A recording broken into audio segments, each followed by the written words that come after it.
c'est mon témoignage aussi ici. Et vous savez, on a tous passé une année, je ne sais pas comment pour vous. Pour moi, j'ai passé une année en vérité beaucoup dans les combats. Vraiment des combats sans compréhension. Des combats où c'est que je disais, mais qu'est-ce que je fais là? C'est pas de ma faute que je suis là. Et en vérité, c'était pas de ma faute. Mais des fois, Dieu nous voulait à des endroits où c'est que nous, on ne croyait pas, mais Dieu nous voulait là. Pour l'école de Dieu, pour savoir comment faire, comment on allait faire dans ces moments. Et à un moment donné, on était cet été en mission, et je ne devais pas être dans cette mission du tout. Et j'avais dit à ma femme, il faut qu'on s'en va avec les campings, je sens qu'il faut qu'on s'en va. Et on est parti, et toute cette mission, je ne comprenais rien. Il n'y a rien qui allait. Rien. Je n'étais pas béni, j'attendais le mot de Dieu, ça faisait longtemps. Et le silence de Dieu, il restait comme il était. J'ai dit, Seigneur, pourtant, c'est pas de ma faute. Je veux que tu me parles. Et vous savez, à force de combat, moi je suis qu'un homme. Et je disais rien à ma femme. J'ai dit, écoute, moi tout seul dans ma pensée, j'ai dit, à partir d'aujourd'hui, j'arrête tout. C'est trop difficile pour moi les combats. J'en ai marre.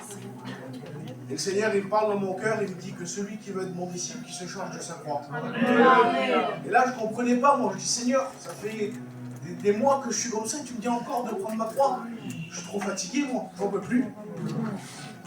Et là, ça commençait à nuire le négatif en moi. Je dis, j'en peux plus, j'arrête. Et j'en parlais à des copains toujours me donnaient un mot de Dieu, ils me disaient, mais non, il faut continuer, il faut continuer. Et toujours, vous savez, quand on marche, la force se renouvelle pendant la marche. Et que je continuais à aller à Mérignan quand même, je continuais, mais des combats et des combats. Et je dis, Seigneur, c'est pas possible, il faut que j'arrête. J'en pouvais plus, je vous dis en vérité, j'en pouvais plus, j'ai rien à mon foyer. Je pleurais tout seul, je suis un homme, et je pleurais. Et là, ce verset revenait tout le temps. Et j'ai commencé à prendre ma Bible et à lire.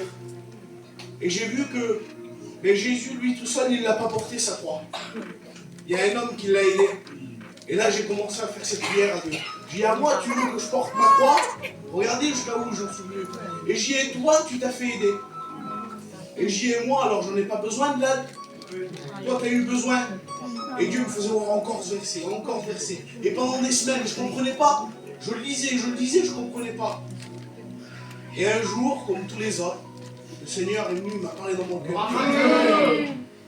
Et il m'a dit, regarde, bien. Et quand j'ai regardé, je regardais le mot ciment. Pour vous, c'est pas grand chose, mais je me suis arrêté sur ce mot. Et ce mot, ça veut dire celui qui entend et celui qui écoute. Et là, il me disait, trop de fois, vous croyez que c'est ça? Entendre et écouter, c'est pas pareil. Entendre, c'est là, écouter, c'est faire.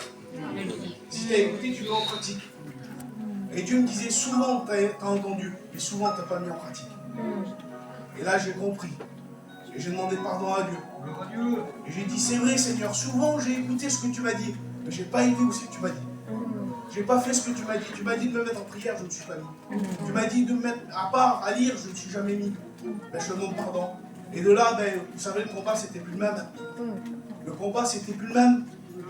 Il y en a eu des combats, je ne vous dis pas. Hein. Mais aujourd'hui, Seigneur, à tout établi. J'ai resté 1 an dans le combat. 1 an sans savoir où j'allais, qu'est-ce que j'allais faire. En un mot, un homme est venu à l'église et je ne savais pas, j'avais des projets en Dieu à un endroit et j'étais parti de cet endroit. Et quand je suis revenu ici à Perpignan, je disais Seigneur, comment je vais faire? Pendant 1 an comme ça, 1 an pour moi. Et je dis Seigneur, comment je vais faire? Et là il y a un homme, il est venu, il est rentré dans l'église et je dis, lui, c'est pas marocain, il sait rien du tout.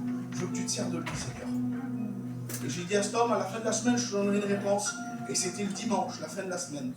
Et l'homme, il est rentré, il a dit, on va dire au frère qui disait un mot. Et il est monté derrière et il a pris un verset. Et il dit, je ne sais pas tes projets où ils sont peut-être ici, ils sont meilleurs. Mais je te le dis, moi, lève-toi et pars d'ici.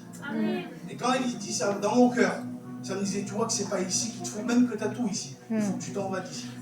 C'est compliqué, hein, de dire, tu t'en vas de ton église. Ben, le Seigneur, il l'a dit dans mon cœur, j'ai appelé mon ancien et je lui ai dit, je sais où je dois aller, je viens avec toi. Je savais que Dieu m'avait dit, vous imaginez pendant 1 an combattre. Des fois on croit que c'est inutile. Je ne sais pas si tu as eu le silence de Dieu pendant 1 an. Moi je l'ai eu. Mais j'ai des victoires aujourd'hui. Amen. Si on va écouter la parole, c'est pour la mettre en pratique. Et on va être bénis. Que Dieu vous bénisse. Amen.